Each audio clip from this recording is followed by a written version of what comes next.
You've heard entrepreneurs say our team is like a family. Yeah. It's the biggest shit people ever speak, okay? Essentially, you're a watchman or a watchdog who's slave driving donkeys. It's like putting chocolate cream and vanilla cream on cow dung and calling it cake.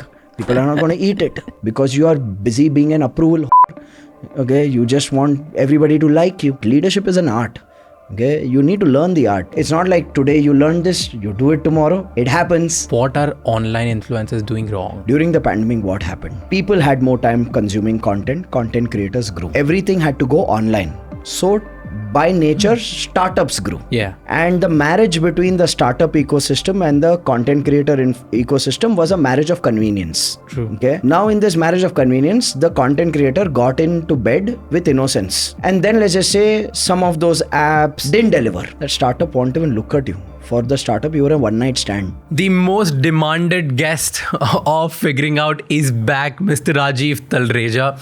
He's my mentor and he came last time on Figuring Out, became a rage and sensation in the nation because he said that MSME, small businesses should be celebrated more than the funded startups. And rightfully so, he explained his point. In today's episode, we've spoken about if you're an employee, how can you get ahead in your career? How can you treat your other team members better? How can you treat your boss better? How can you learn certain things which will take you ahead in your life? If you're a startup founder, how to become a better leader? And why building a family at your organization is a terrible idea. Nobody should treat their organization and their employees like their family members. Why is that? You'll find that out in today's episode. This episode is about leadership, about treating people, about getting ahead in your life, and about breaking a lot of my beliefs, which I absolutely loved because he broke me down in middle of the podcast. Please enjoy today's episode. I hope you love this episode as much as you loved the last one.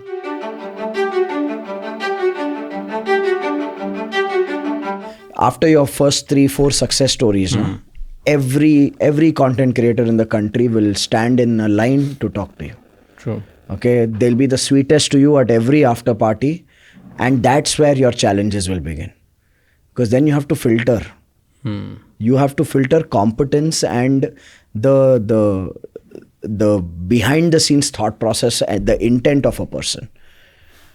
Because if you don't do that, no, the guy who will be the sweetest to you, once you sign him up, will be the most fussiest, the most incompetent, the most dysfunctional person, and you'll find plenty such. You know, every time I talk to you, you give me a sense that it's a 20-year game. It's a 10-year game. It's a 50-year game. Like, you know, give me that sense of doing that. Ki take decisions, even one thing. There's time. Take it with your own pace and play this very long game. Absolutely. Okay. And there are other people who have come on this podcast. They're also, I consider, like super successful in their life. They made wealth, they made impact, and they've done it right way. And they said that, okay, the majority of narrative is what's next year? Like how fast can you grow in just 1 year, in 2 years? Like blitz scale, 2 months, 3, like that is a conversation which people have. So let's backtrack. Let's go back to when you started this podcast and just go back and do a soft check with those people who were in the news and in the buzz at that point of time and where they are right now. Who were playing like the small, like the quick game. Yeah, where they are right now. Just check that. Because the rules don't change for anyone. Okay. You have to decide whether you're playing the fame game whose runway is 2-3 years, where you're amplifying and telling your story in a manner where, I'm not saying at the back end there's nothing that you've done. But if you've done X, but you're singing the song like it's 10X, okay, just because it keeps you in the news, that fall is certain. That fall is certain. Okay. You don't have to sing your song. The world will sing your song. But first compose a song that the world will sing, no?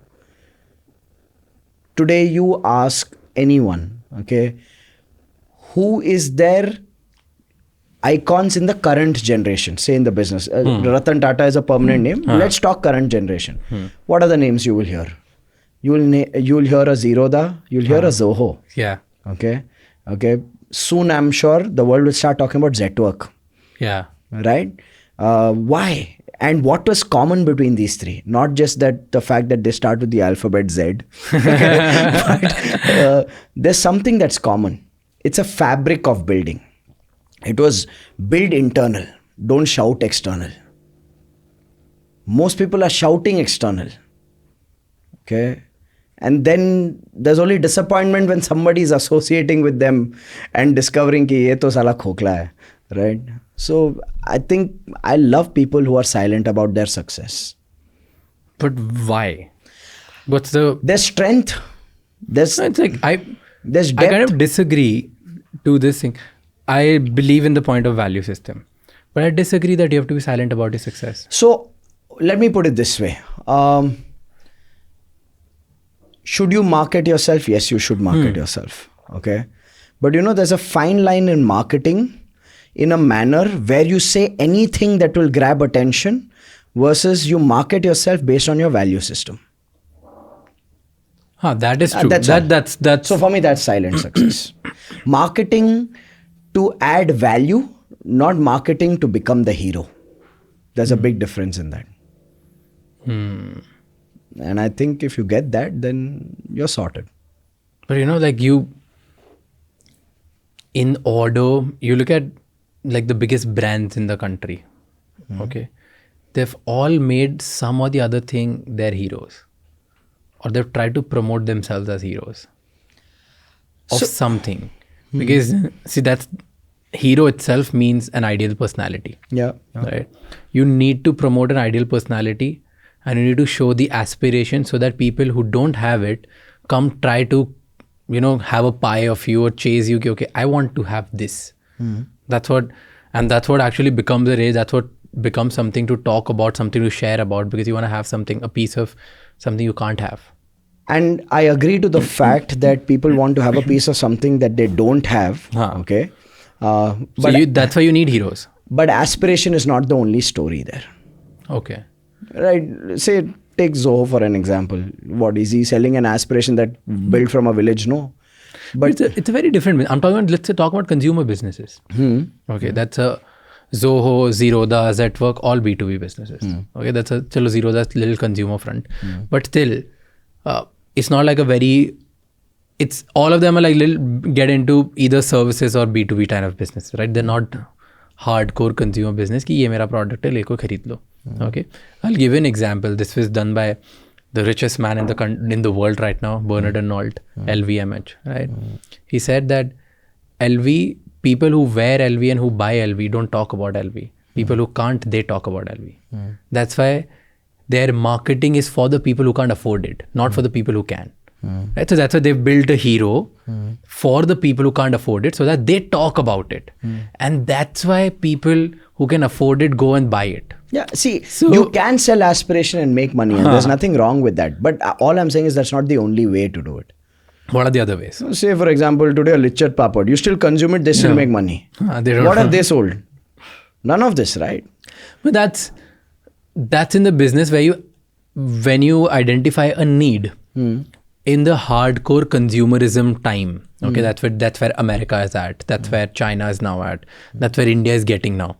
Consumerism, right? Where you have more products than you need, you have more competition than you need. So in this space, when you don't have a gap, all you try to do is you build aspiration, trust, or fear. Right? These are the only three words which compares, like, let's say, like trust from the three. It's up to you. Yeah. Okay. And so let's say glass A, glass B, glass C, तीनों में से कौन सा glass अच्छा है, जिसकी यहाँ तो aspiration अच्छी है, जिस पे ज़्यादा trust है, reliability ज़्यादा अच्छी है, या जिसमें fear strong है. So you have to promote any of them. So what do you do then? Like you can't give like a need-based Lichet Papad story won't work here. You do what suits you. What are your values? Okay, honestly, it's like this. The guy who's selling aspiration and is good at selling aspiration and is willing to take the hit back of selling aspiration aligns with it. But I'll tell you what I am uncomfortable with. I have seen guys whose value system, like say between you and me, every time we have this conversation, it's pretty much this. I see an Indori in you. Yeah. And I remember the last time we met, I said, Raj, you are in Mumbai, but don't lose the Indori inside you.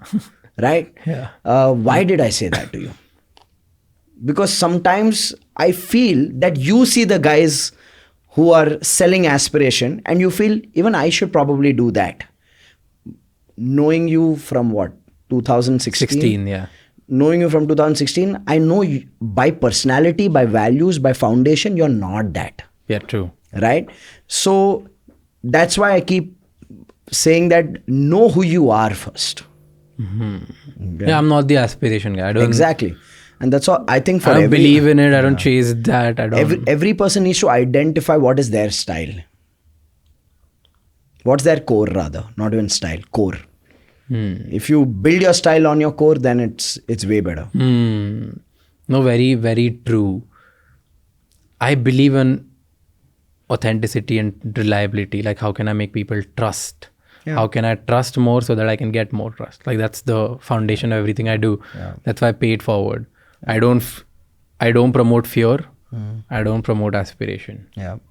Like even for me, and this is a constant battle with my performance marketing team. They say, car में एक ad video बना दो. Sir तू मेरे हाथ पैर काट ले, मैं कार में बैठ के वीडियो नहीं बनाऊंगा. बिकॉज मैं फिर बेच क्या रहा हूँ? मैं बेच रहा हूँ कि देखो ये मेरी गाड़ी है, तुम मेरे कोर्स में आओगे, मेरे जैसे पैसे बनाओगे, यही कार चलाओगे. नहीं, दुनिया भर के नल्ले आ जाएंगे कोर्स में, फंस जाऊंगा मैं. Because then I am selling a dream and a hope, and who buys dreams and hopes? Largely idiots. So for me, I'm very clear. No, bro. I will stand there. I'll say, here's the problem. The problem is self-employment. The solution is to build team system strategy. You want to learn how? Come. You talked about like people are trying to influence and sell things which they don't believe in. That's what most of the influencers do. Okay. What do you feel? So you have been an influencer as well at an offline world. Okay. This online world, you're now getting into this. So you're getting into the world. But you've been there. You've seen it. I genuinely believe people who have been followed by, like, who have filled rooms even of 100 people know what influence means. Okay. And you have obviously filled like much larger rooms and you have done it at scale. So what do you feel like, what are online influencers doing wrong versus, because you've seen the world, you've seen the offline influencer world, you've been there. You started as a student, then you became one yourself, right? You've shared the stages with the likes of Gary Vee, and then you've been there in Tony Robbins' room. You've done all, like India, international, har jagah kar liya. So you've seen the influence game. You've seen like how people rave and become your fans, and then it becomes a responsibility. But then there's slight angle of, okay, where do I take them next? So sub game khel liya, and that's what influencers are doing. So what do you feel like, what are online influencers doing wrong? Because post-pandemic ekdam change ho gaya. The last time I was here, I asked you, I made a statement. Do you want me to be nice or honest? Honest. Those same words are coming back now. Firstly, I have deep respect for the work ethic and the talent of the online influencers. Yeah. Okay. I think there's genuine talent, and it's not as easy as people perceive it to be. Be it a finance influencer. It's hard, guys. Yeah, yeah. It's really hard. Be it a finance influencer or an entertainment influencer or a fitness or a fashion influencer, it's bloody hard work. Yeah. Right. So I have deep respect. However, if I have to, as an observer, say what they're not doing right, is that they're not able to draw the line between earned money and easy money. Okay. Okay. Earned money is when I use my influence to give something which is of genuine value to my audience. Easy money is when I use my influence to promote something because they are willing to pay me for a story or a reel. Okay. Even if I don't believe in it. Okay. And I have seen influencers convincing themselves when there's a client who comes or a brand who comes and says, I've seen influencers do study. I've seen influencers saying, yeah, but I do my due diligence. But essentially your due diligence at that point of time is to sell the idea to yourself so that you can sell it in a convincing manner to your audience. And later that backfires, okay? And then the influencer like, but I'm just a medium, okay? I'm like, no, bro, you're not just a medium. You have a responsibility, whether you like it or not. Okay, so I just feel that if influencers focus their talent and work ethic on either teaching what they know, or trading, building a product and selling it, which is tangible for their audience, or leveraging and their capability and distribution and innovating and creating a technology for their space. That would be justice to their time, talent, capability, and value to their audience. Okay. And I think that's the future. I know you are thinking in that line. No, I am. But what do lifestyle creators do then? This is very true for educational creators. And a lot of educational creators are information creators are moving towards this now. Yeah. They're trying to move, they have moved. Some of them, I know few people who strictly said, no to Brandy is nothing. I'm not going to promote anything but myself, my education, and the stuff which I teach to people. There are some ones who are dabbling, right? So the shift is happening. What about lifestyle ones? Like someone who's a beauty influencer. Okay. So she talks about makeup, beauty, skincare, Build a personal product. care. Trade a product. Do research, know what's really good for the skin. Instead of promoting anything and everything, do research. By now, you at least have the acumen ki what goes in. Yeah. Because Right? you're obviously doing it. Yeah, so do for research. Find a partner who can help you produce it. Join Then, House of X. Go to House of X. And then go out there and tell the world, this is mine. I own this. I take responsibility for this and I'm doing this for you. That has impact. That is influence for impact. Otherwise, it's all influence for impressing. Very nice. Yeah. Influence for impressing versus influence for impact. Yeah. No, because that's true. And I genuinely believe House of X also was started with this thing, because I think that's the next big thing. That is for anybody who has a community at large, the next big thing for them is give that community a reason or a solution of something that they all believe in. It's a problem. So I'll tell you something. That's the product. The way I see it, when did this start? When was the tipping point? It was during the pandemic. During the pandemic, what happened? Number one, people had more time consuming content. Content creators grew. Number two, in the business world, everything had to go online. So by nature, startups grew. Yeah. Right? And the marriage between the startup ecosystem and the content creator ecosystem was a marriage of convenience. True. Okay? Because who could pay the content creator the kind of money the content creator was getting was only a startup. A traditional business will never pay an influencer 4 lakh rupees ek story ka. Right?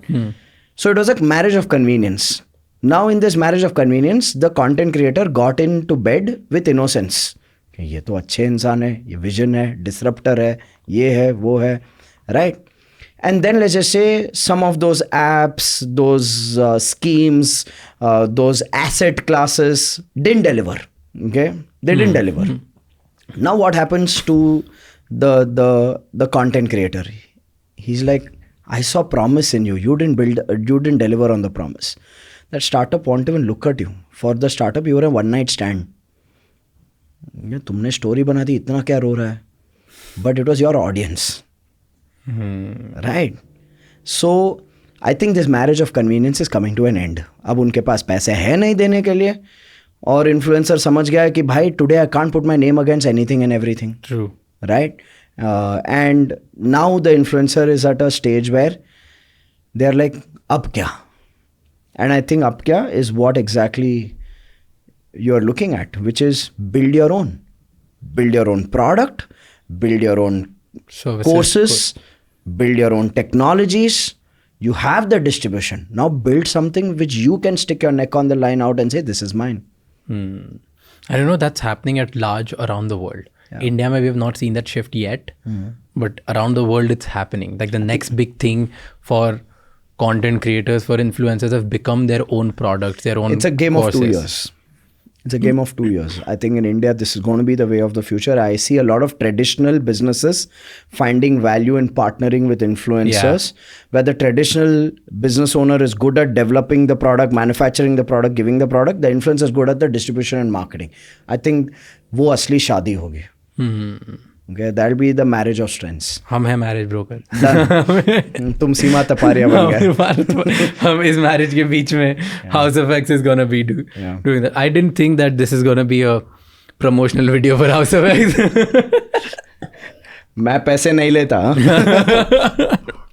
MSME, large startups being an entrepreneur or being a content creator, in सब में ना एक चीज़ बहुत common है, that is the leadership value, right? All of these people are in some way directly or indirectly leading. Yes. Either a change, either community, cause, content, something, right? So I wanted to pick your brains because you've seen so many leaders at large. Like, what's the difference between a leader who goes on to build 1,000 crore or 10,000 crore business versus a leader who's stuck at 1 crore or who's stuck at like just 10,000 rupees or 20,000 rupees? I would say one is horizon, like foresight. The way I see it is the large base of business owners that are there are thinking about the next 1 month.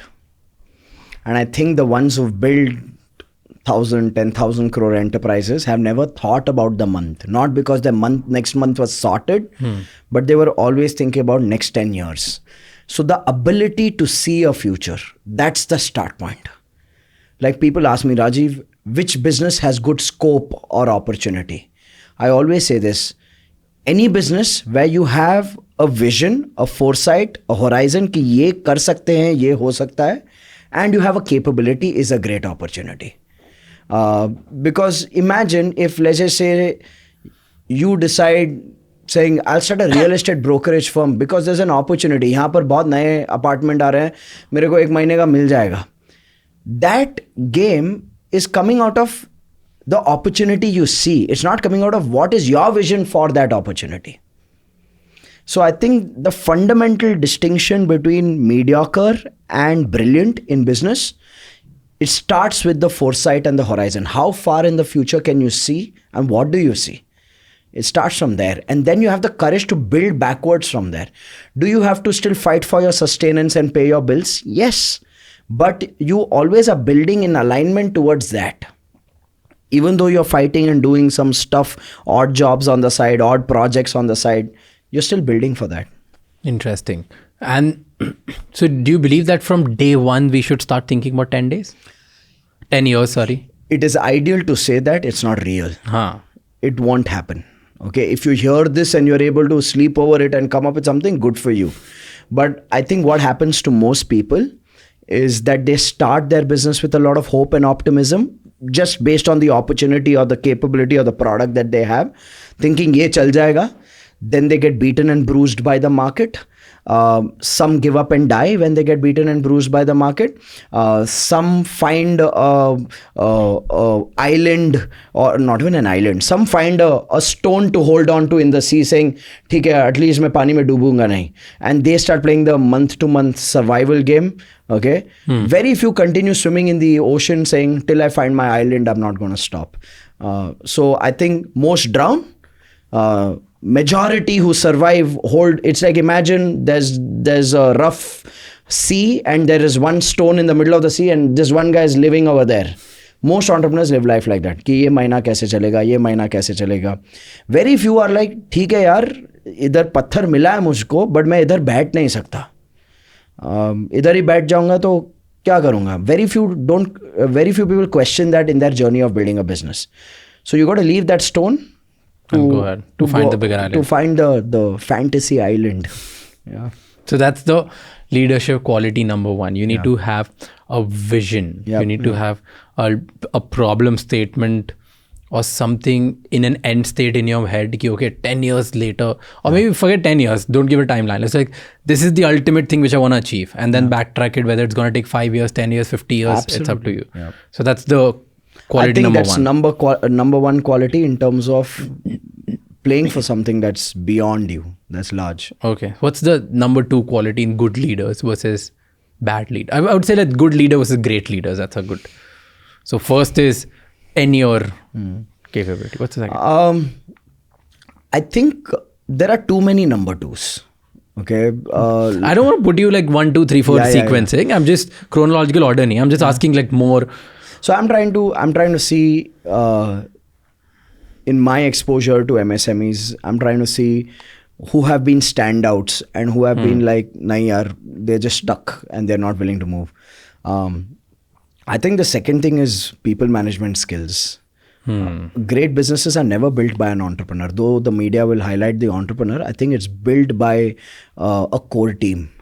And you really need to have good people management skills to identify, nurture, retain a good core team. It's like you need to build your wolf pack. Okay, it's people you care about, but people you don't hesitate questioning also.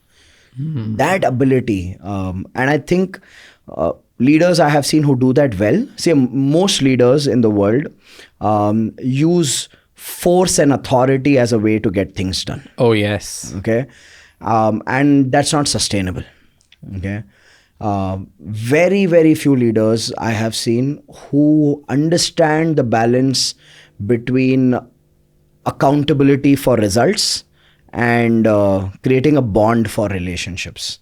Very few leaders do that, and even fewer leaders are able to teach their leaders to lead in the same way.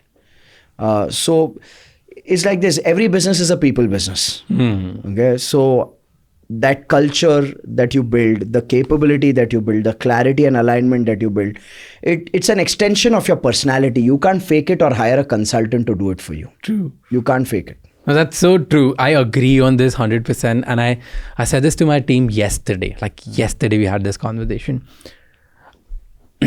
I believe we need to change the rules of leadership at all.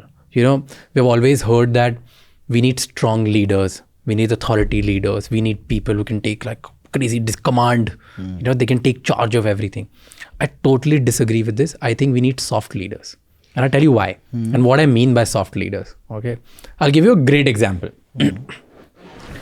In my house, okay, there's my father, who is the bread earner. He is authoritative figure. He's the, let's say, by title, he's the leader of the house. Okay. He comes and he leads the organization. He leads the family. He's saying, ye aisa hoga. And you have to do it. Right? Versus, okay, and there's a lot of revolt sometime. Ki, yaar mujhe nahi karna as I'm growing. Mom says like, nahi, this is not fair. Younger brothers. So there's always like a tough tussle. That's your hard, strong leader. And then there's my mom, who just comes in my house, who says, यार ये मेरा room ना अच्छा नहीं दिख रहा है क्योंकि इधर इतना सारा कचरा पड़ा हुआ है यार कैसे करते हो तुम लोग. That's it. And she walks away. Within an hour when she's back, इतने में पूरा रूम, पापा उठ गए, भाई उठ गए, सब उठ गए, like everybody is just cleaning the room and doing it. Right? What is the core of leadership? Getting work done. Right? That's the ultimate, for the ultimate purpose of the vision of the company. I'll push it one step. I'll think, okay, I'll finish this.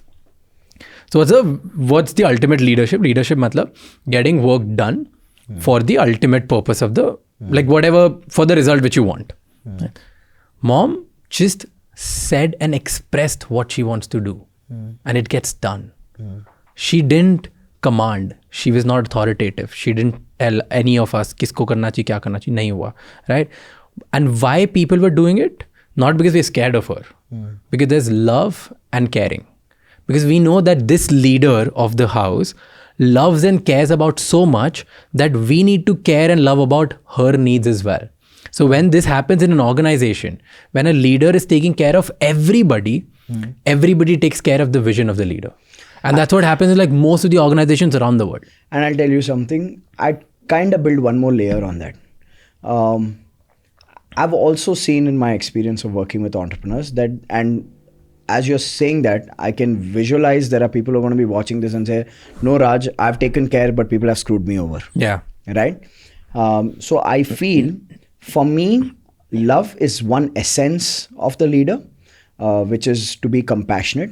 And courage is also an equally important essence. Okay. So what your mom does works in that context. Okay. That love works in that context. Her approach is way more effective than probably your dad's approach in that situation. Okay. But if she continues only providing love, say, let's just say, for example, you ended up being a dopehead. Okay. Which I know you are not. Though you look sometimes. Please don't, guys, I don't. I'm a teetotaler, no smoking, no doping, never. I've never done any of that. That's why you should shower and do videos. Okay, so people don't assume that. See, that's now I'm trolling Raj Shamani on his channel. Okay, so but let's just say, for example, you turned into a dopehead. Okay, Now, if your mom uses love, okay, and I've seen this happen around me, the mother's using love, beta kyun kar raha hai, mat karna, you'll feel soft and emotional in that moment, okay? But when you'll go out, your friends will be like, bro, I'll roll one, take one. Love doesn't work in all contexts, okay? For me, an effective leader is not just pure love. For me, an effective leader is one who can be who he needs to be in a situation, the ability to adapt.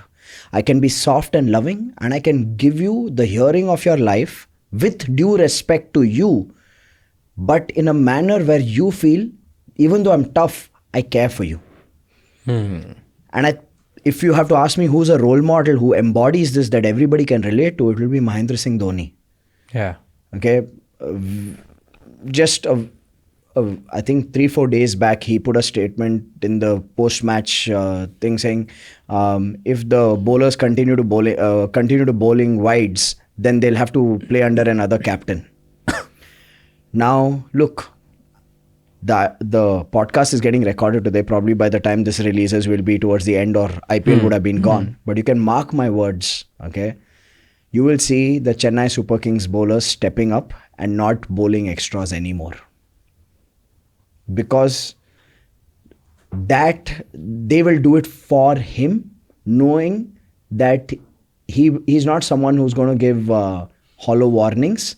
At the same time, he's not doing it saying, do it for me. He's saying, do it for yourself.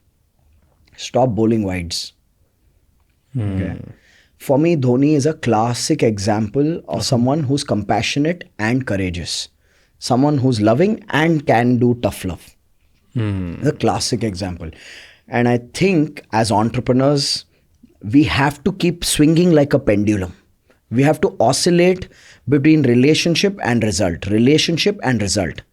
So if I'm only soft, okay, then what will end up happening is you've heard entrepreneurs say our team is like a family.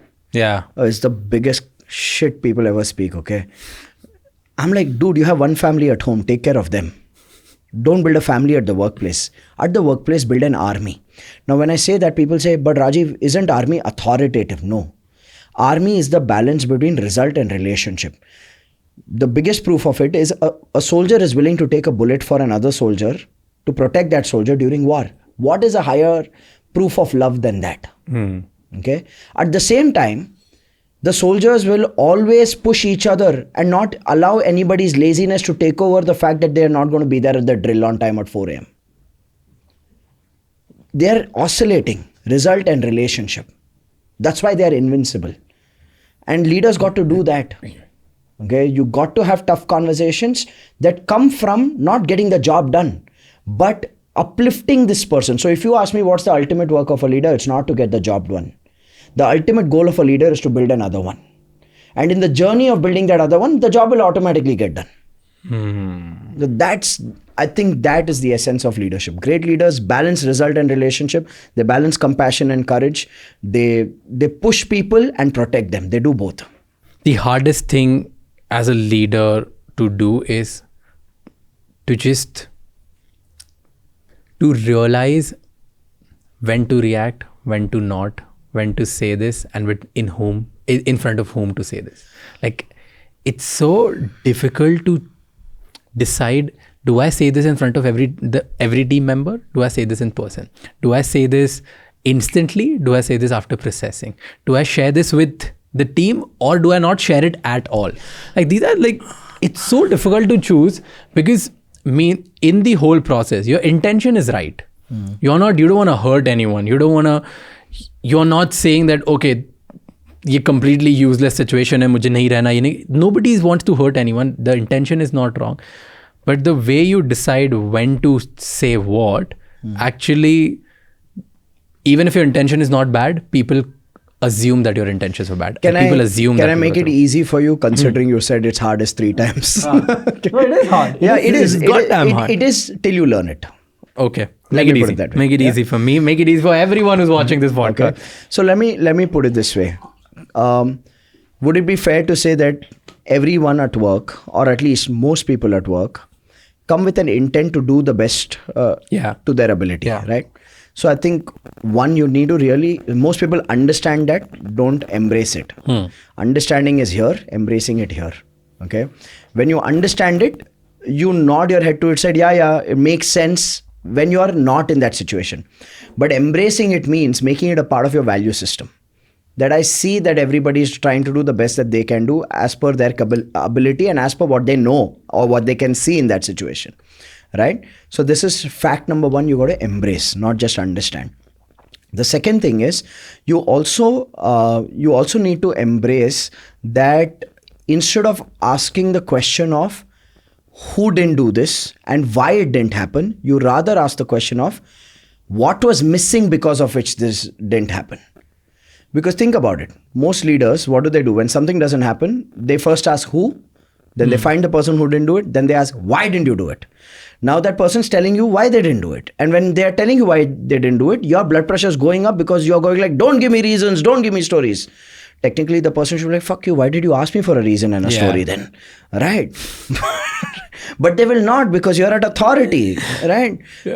So instead of asking who and why this didn't happen, the question to ask is, what was missing because of which this didn't happen? Now, when you ask that question, you're getting people to reflect rather than react. Okay. Then that person is like, okay, what was missing was I underplanned, or I overestimated that in this time I'll get this also done. Okay. Now, does that make that person take responsibility for that situation? Yes. But does that make that person feel blamed in that situation? No. So have you achieved your objective? Yes. Yes. So what was missing is a powerful question. Okay. And the follow-through question to what was missing is, so what did you learn from this situation? See, I have a simple rule, and I've had this rule from the time I've been an entrepreneur. In a situation, you either bring me a result or you bring me a lesson. Both are worth it. Spot on. Okay. You either bring me a result or you bring me a lesson. Both are worth it. Now, when I ask that person, what did you learn? Okay. Then after that, I need to ask that person, so what will you change now? What will you do differently now? Then I go into the task and say, by when will you get this done? So the rule is simple. People are flawed. We will make mistakes. You will make mistakes. It's okay for you to make mistakes. It doesn't make you a criminal, but make new ones. Don't sound like an idiot making the same mistake again and again. Now, when I say this to entrepreneurs, they say, yeah, Rajiv, but they make the same mistake again and again. Because you make the same mistake again and again by asking why you didn't do it, Have you helped that person process what was missing? What did they learn? What will they do differently? If you've not made that person process these three questions and answer it by themselves, you've not developed them, you are not a leader. That's spot on. This lesson I learned while ago about asking question, not like the way you broke it down is so cool. It's so right. I just made my notes because what was missing is a goddamn powerful question. Yeah. I really liked it. And I'll tell you, really liked it. Not saying, and I've never heard this from you, at least to me. Maybe you've said this to 100 people, but to me, I've never said this. And I'll tell you, also be prepared that when you ask someone what was missing because of which this doesn't happen, they are in a defensive state and their impulsive response will be nothing. At that point, you don't go back to being Nana Patekar and attack them. Okay, you don't go back to, what do you mean by nothing? There's something missing, that's why it didn't happen. No. You say, okay, nothing. But if you have to think about something, what would it be? I want you to think and answer. See, because in an accountability conversation, people are naturally defensive. Yeah. So first step is to neutralize before they realize. But if you don't neutralize, okay, then like the reason I'm bringing this up is people watching will think, oh, this is a powerful question. But when they use it, that person's mental space is not there to respond to the question. They've not even heard this question fully. So they'll go like nothing and they'll be like, oh, this Rajiv Talreja talk shit. No, neutralize. Learn the art. Leadership is an art. Okay, you need to learn the art. Why did that person say nothing was missing? Because he's defensive right now. So first neutralize him, saying, hey, listen, I want you to tell me, identify root cause. Why didn't this get done? Was it because capability was missing? Was it because clarity was missing? Was it because system was missing? Was it because we didn't have enough people? We didn't have enough time? Let's identify what was missing. Let's deal with the root cause of things. Let's not react to symptoms and then make people the problem. Spot on. Like sahi. Kyunki, I call this an autoresponder. Yeah. So as human beings, we all have autoresponders, and autoresponders go high in a high stake situation, Yeah. in high stake conversations. So the way you said, you need to neutralize. This is what I call it. Like, so every time you approach a stranger, that's a high stake conversation. Yeah, yeah. They have an autoresponder. No. Yeah, Like it's not, they're not even ready to listen to you. Yeah, yeah. It's like, no. So similarly is with that. Like when you ask, like, what was missing? Nothing. And It's just, then a high stake situation, they have an autoresponder on it. They're like, nahi karna, repel karna. I just want to get out of this situation because my brain is not prepared to have this conversation, which is going to get us to result. And autoresponders are not determined based on people's personality. It's purely dependent on people's environment. I'll give you an example. Okay. If you are chewing pan gutka, and let's just say you are at the railway station in Patna, what are your chances? What will you do after chewing? Spit it. Spit it out. Yeah. You're chewing pan gutka and you're in Singapore. What will you do? Won't spit You it better out. swallow it. It's the environment that determines autoresponders. Which means, if I bring it back to business, a leader who says, "But Rajiv, you told me ask this question, but they didn't respond a certain way, or even I tried to neutralize, they didn't respond." People are not just responding to that situation; they're responding to your environment, the culture you've built. Okay, so it's not like today you learned this, you do it tomorrow. It happens. It's not like a magic trick, right? It's a process. It's a process of earning trust, being the role model where you walk the talk of balancing between result and relationship, making decisions. So people say, okay, these are not words. This is who he is. This is who she is. Okay. So people respond to environments. Okay. So if you have a culture where blame game, politics, ego, groupism is common, then no matter which coach, what skill, what question template you take back over there, it's like putting chocolate cream and vanilla cream on cow dung and calling it cake. People are not going to eat it. Right? So, and now people say, how do I create an environment? Work on yourself. Because your workplace is an extension of your value system. Work on yourself. You're only nice. You don't know when to take charge and say, not acceptable. Because you are busy being an approval whore. Okay, you just want everybody to like you. That's where balance is important. That's where we're coming back to that courage and compassion is important. Spot on. I learned Aggressive this. leaders are good for low self-worth and low self-esteem team members. They're just good for them. Because essentially you're a watchman or a watchdog who's slave driving donkeys.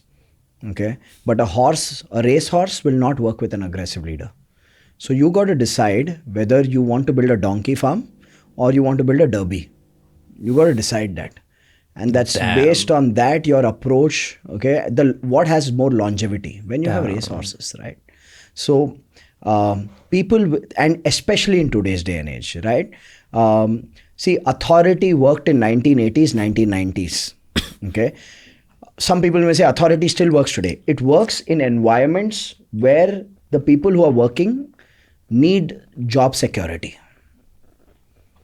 Because then they're like, bhai, boss hai. But you look at, and a large part of the working population is still in the job security stage. So they're willing to get beaten, bruised, abused and still do the work.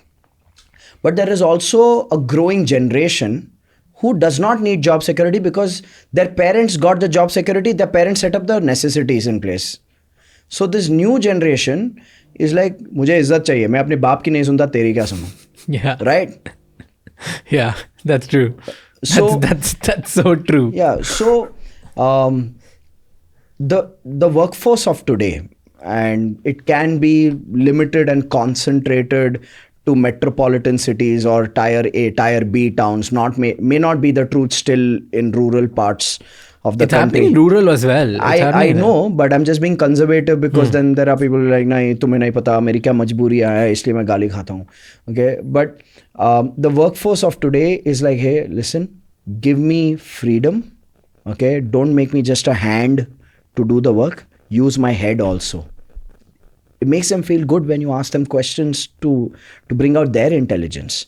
Then they are like, now while you're using my head and taking my perspective and letting me have a voice, okay, make sure that the tonality of both our voices is mutual. Okay, तुम्हें sir madam चाहिए, तो then I'll be मुंह में Ram Ram, and तुम्हारे पीछे haram.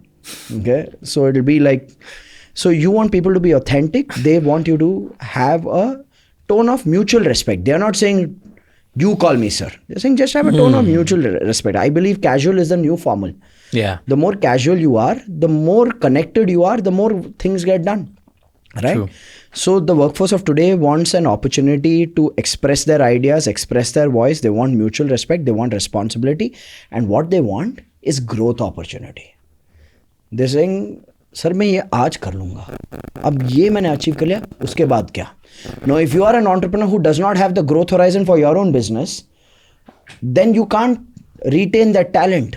Yeah. And when that person leaves you and goes, you can't blame them. Saying छोड़ के चले गया, भाई छोड़ के क्यों गया? Would you, I mean, there's nothing called bonded labor, right? You don't own him. So what I think today's leaders need is they need to understand what people want. They want respect. They want learning. They want responsibility. They want opportunity for growth. They are willing to risk. That's the beauty of the workplace of today. They're saying, give me responsibility. I'll figure it out. I'll get it done. Okay, they're willing to risk. Now, if you're not able to see this beauty, then you're going to be like, हमारे ज़माने में तो ऐसे होता था भाई, उधर ही उसी ज़माने में धंधा बंद कर लेते तुम, अब तक क्यों चला रहे हो? Okay, how do you deal with this? Because usually people who come with a learning attitude, and in fact employees, team members, entrepreneurs, people, this has become a norm. Hey, give me a feedback. I want to improve. Everybody's like, hey, I want to improve. Give me a feedback. But they're just asking for feedback. They're not actually receptive of taking that feedback. The moment you give them feedback, they're like, "Acha, tu batayega hame," in their head. So they're not listening to you. Right? Have you noticed this? Yeah, it happens with people. Even when you're with your team members, right? The team members like, Acha, give me feedback. How do I improve? What do I do this? And then suddenly you start going into feedback option, in that feedback mode. And the team members saying, अच्छा इसको तो पता नहीं, ये तो रहता नहीं, इसको क्या मतलब, इसको ये खुद करे तो पता चले, दिमाग में कुछ हमको बताएगा हमको. So people are okay with the idea of getting feedback, but they're not okay of the idea that they should correct themselves and accept that feedback. How do you break that as an entrepreneur? I again go back to what I said earlier. It's the environment you create. Okay. I can speak only out of my experience of building my own businesses. Feedback is not something that people have to ask for. Okay. Feedback is a conversation that's active on a daily basis. And the definition of feedback first requires clarification. Because most people's perception, be it a giver or a receiver of feedback, most people's perception of feedback is, feedback मतलब मैंने कुछ गलत किया है. Right? और देने वाले का भी पर्सपेक्टिव होता है, फीडबैक मतलब I have to correct this person, right? I don't look at feedback as a correction tool or a frustration tool. I look at it as a development tool. Okay. Which means the conversation of development needs to happen on a daily basis. It can't be like, I always say this to business owners, if you're doing feedback meetings with your team members at the time of a salary appraisal, that's not feedback, that's a cheap tactic of negotiation. कि तुम साल में एक बार बैठ के बोल रहे हो चलो आज फीडबैक करते हैं क्योंकि नेक्स्ट वीक तुम्हारा अप्रेजल है, देन तुम हराम खोर हो एक नंबर के, because you want to negotiate salary with the guy, right? I think feedback is a natural conversation. It's a everyday conversation. And it's a very known template of feedback which people call sandwich technique. What are you doing well? What are you not doing well? What you need to do differently. So there's positive, what you're doing well. There's negative, what you're not doing well. And then there's constructive, what you need to do differently.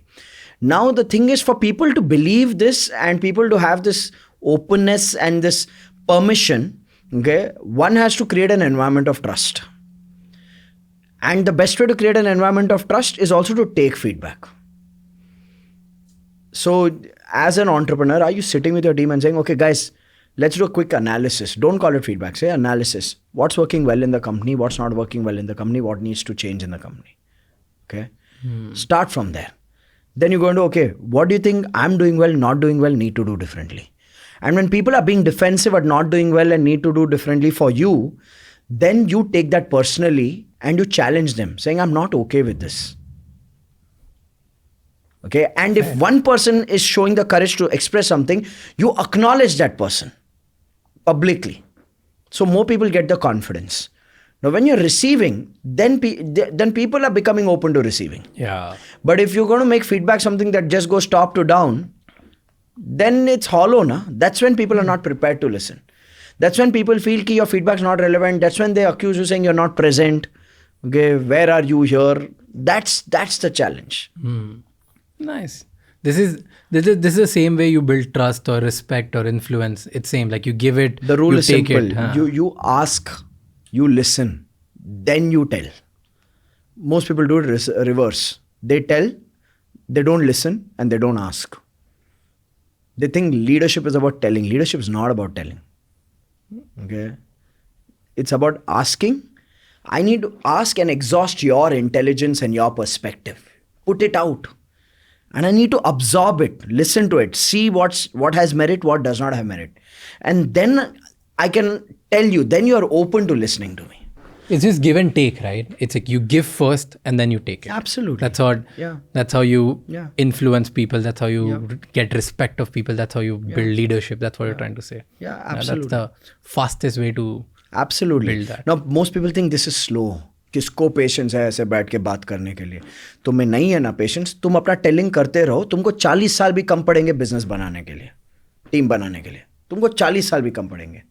ये जो 4 minute लगते हैं ना पूछने के लिए, वो 4 minute अगर आप करोगे, आपको 4 साल में आपकी कोर टीम बन जाएगी एक. टेल करते करते 40 साल बीत जाते, कुछ नहीं होता. All right. On that note, thank you so much, Thank Rajiv you. Talreja. Thank you, Once Raj again. Shamani. I hope we'll keep doing this podcast again and again and Yes, again. now I have a vision. I need to become the resident guest of figuring out. yeah. But I loved it. Thank you so much. Thank you. I hope you enjoyed as much as you enjoyed last time. Absolutely. There we go. Thank you so much for watching this episode till the end. Please हमें comments में बताओ कि आपको इस episode में क्या अच्छा लगा और क्या गंदा लगा. अगर कुछ अच्छा लगा तो कमेंट में बताने के साथ साथ लाइक करो, सब्सक्राइब करो और एटलीस्ट एक इंसान के साथ शेयर करो जिसको ये कॉन्वर्जेशन हेल्प कर सकती है, क्योंकि you never know, one conversation can spark a new idea and that can change someone's life forever. Until the next episode, keep figuring out.